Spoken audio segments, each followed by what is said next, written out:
Aujourd'hui c'est mardi, vous êtes donc bien sur Radio Grenelle, je serai la voix du Dendrobat Doctor et nous sommes ensemble pour faire l'état de la recherche sur l'épidémie de Covid-19. Au programme de cette semaine, des montages photos, des vaccins en cachet et du fromage d'abbaye. Mais Michel, pourquoi tu spoiles comme ça les gens? C'est pour attirer le chaland, j'ai vu ça dans un tuto YouTube. Il dure jusqu'à quand ton stage ici? Ah non, je suis en CDI.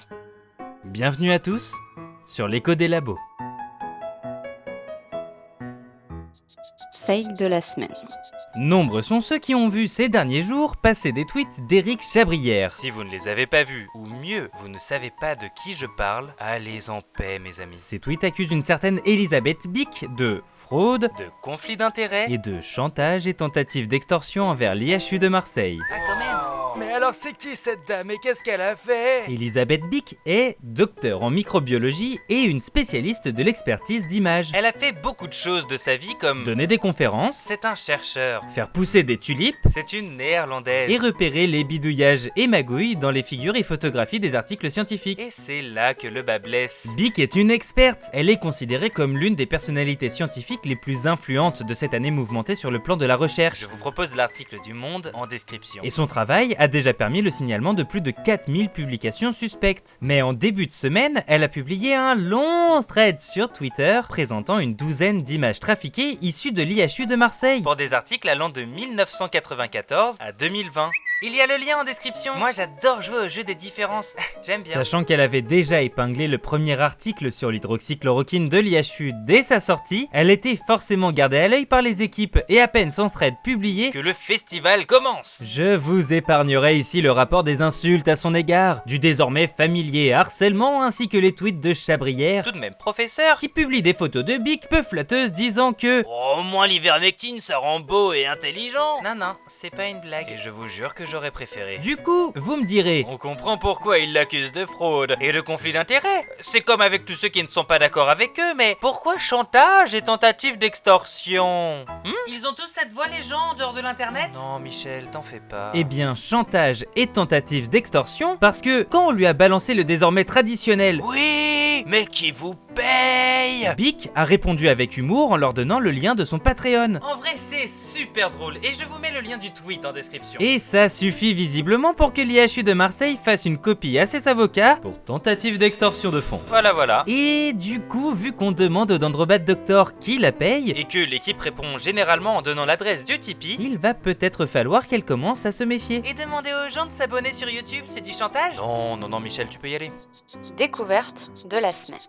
Parlons cette semaine d'une absence de découverte. Ah oui, donc c'est toutes les semaines maintenant. Ça s'appelle découverte de la semaine et là vous faites une absence de découverte. Moi je vous le dis, vous filez un mauvais coton, hein. Elle est belle la France. Je vous parle plus précisément de résultats qui se font tellement attendre que ça en devient suspect. Car plus d'un mois et demi après la conférence de presse à Wuhan, Censé annoncer les résultats de l'enquête sur l'origine du SARS-CoV-2 pour la semaine suivante. on n'a toujours rien. Et ça devient très suspect. En effet, ni l'OMS, ni les États membres n'ont encore pu avoir accès au rapport. Bien que la Chine ait attesté l'avoir reçu le 17 mars 2021. Sarah Davis Chercheuse du Global Health Center de l'Institut des Hautes Études Internationales et du Développement, explique cette lenteur par le bras de fer en coulisses, entre les experts internationaux qui ont déjà eu beaucoup de mal à se rendre en Chine et Pékin. qui essaye de rejeter sur d'autres l'origine du virus et de faire oublier au monde sa gestion désastreuse des alertes précoces par des médecins punis pour avoir sonné l'alarme. Je cite: L'environnement politique actuel est extraordinairement difficile en Chine pour mener une telle mission. C'est presque impossible de produire un rapport vraiment indépendant. plus les résultats se font attendre, plus le bras de fer est éprouvant. C'est définitivement suspect.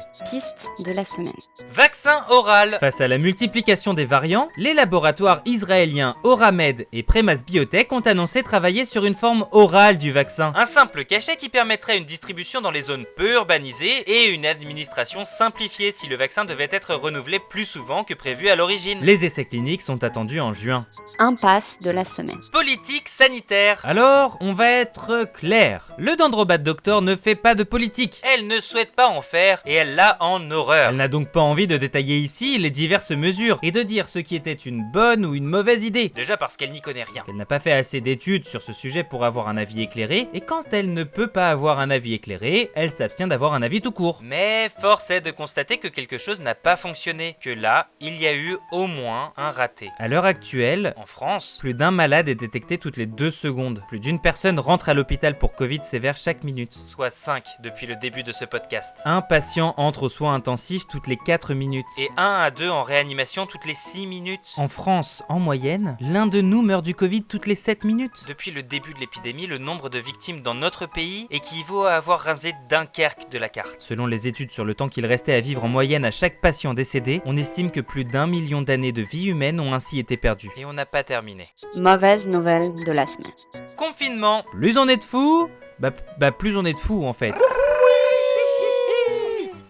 Cette semaine, 3 nouveaux départements rejoignent le club de moins en moins fermé des départements sous confinement. Il s'agit de l'Aube La Nièvre, et le Rhône. A noter que les mesures de confinement en place très légère comparée à celles de l'an dernier à la même époque. sont susceptibles de s'alourdir. Beaucoup de médecins et de chercheurs les estiment à l'heure actuelle très largement insuffisantes pour freiner l'épidémie. D'autant plus qu'elles ne sont pas forcément appliquées. La police est ainsi intervenue sur plus de 300 fêtes clandestines depuis fin janvier, et plus de la moitié des contaminations en entreprise sont le fait de personnes qui se savaient malades et se sont quand même rendues sur leur lieu de travail. On tient ces chiffres du ministère de l'Intérieur et de Santé publique France. Bonne nouvelle de la semaine. Vaccination. La France a franchi cette semaine la barre symbolique des 10% de primo-vaccinés. En termes de population vulnérable, plus d'un Français sur 2 de plus de 75 ans est désormais protégé, au moins partiellement, Le taux avoisine 20% pour la tranche 65-74 ans. et chute pour les plus jeunes. Retrouvez tous ces chiffres sur Covid Tracker et Santé publique France. Qu'est-ce que putain de quoi?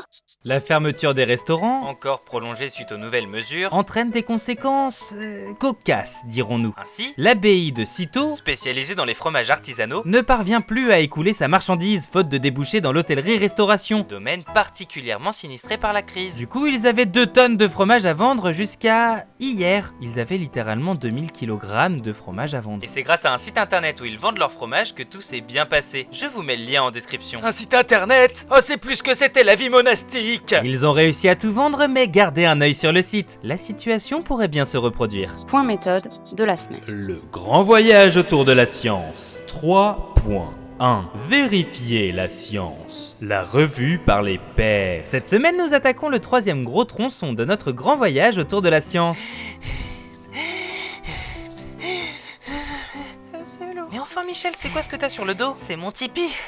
C'est la grosse voix qui m'a dit de le prendre. Et tu trouves ça drôle toi? Oui. Après avoir produit des résultats, il faut vérifier ces résultats, car en science, il ne suffit pas d'avoir une réponse. Il faut qu'elle tienne la route. Et pour ça, Il faut se poser 4 questions. Ils en pensent quoi, les collègues? Est-ce que les collègues arrivent au même résultat? Est-ce que ce résultat est bon pour tout le monde? est-ce qu'il est cohérent avec les autres résultats trouvés par les autres équipes? Souvenez-vous, notre chercheur qui pense avoir trouvé sa pièce du puzzle est allé la présenter en conférence. Et les collègues lui ont dit... Bah, écris un papier. Alors il a écrit un papier. Et il doit donc le faire publier en surmontant moultes obstacles. Choisir la bonne revue. Il y a quelques mois, je vous avais parlé des revues prédatrices. Ce sont des journaux qui se prétendent scientifiques, mais dans lesquels n'importe qui peut publier n'importe quoi en échange d'argent. Comme l'a démontré ce fameux canular sur l'hydroxychloroquine qui réduirait les accidents de trottinette, par exemple. Donc pour publier de manière sérieuse, il faut déjà choisir une revue sérieuse qui ne soit pas sur la liste des journaux prédateurs. Et possiblement avec un facteur d'impact. Choisir ou ne pas choisir l'open access. Telle est la question. Si vous pensiez que les chercheurs touchaient beaucoup d'argent pour leurs articles, je vous arrête tout de suite. La plupart du temps, ils ne touchent pas un centime. Pas une pépette. Pas un brousouf. Ah, rien. Sauf s'ils décident que leurs travaux soient publiés en open access. C'est-à-dire que les autres scientifiques n'aient pas besoin de payer pour lire les articles. Car oui, les chercheurs doivent payer pour lire des articles pour lesquels on ne paye pas leurs collègues. Oh, calme-toi.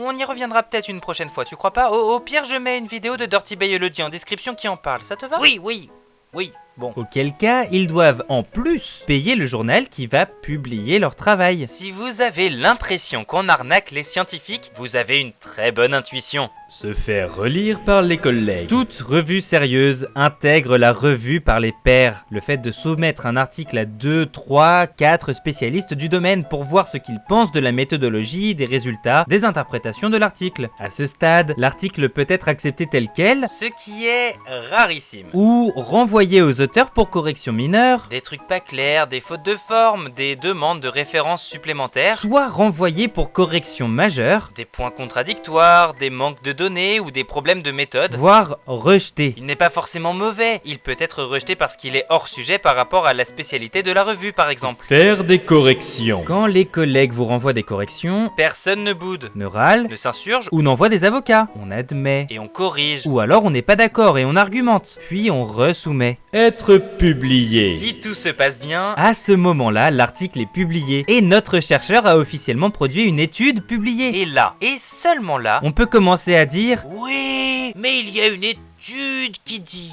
que... Et ça, ce n'est qu'une seule étude. N'hésitez pas à poser vos questions en commentaire. Moi, je tâcherai de vous répondre au mieux. Michel, tu t'y connais pas en publication scientifique, toi? Une fois, j'ai fait un exposé en seconde sur le canal de Suez et le fait qu'il était manifestement trop petit. Mais bon, même la prof s'est endormie. en espérant avoir pu apporter un peu de lumière dans le chaos ambiant, je rends l'antenne. Et on y retourne la semaine prochaine car l'épidémie ne se termine pas avec le re-confinement.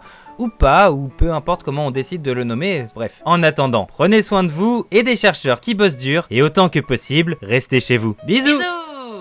Quelqu'un a vu Michel? Moi je l'ai vu partir avec le micro, après plus rien. Oh non. Oh, il va encore faire de la merde sur la fin.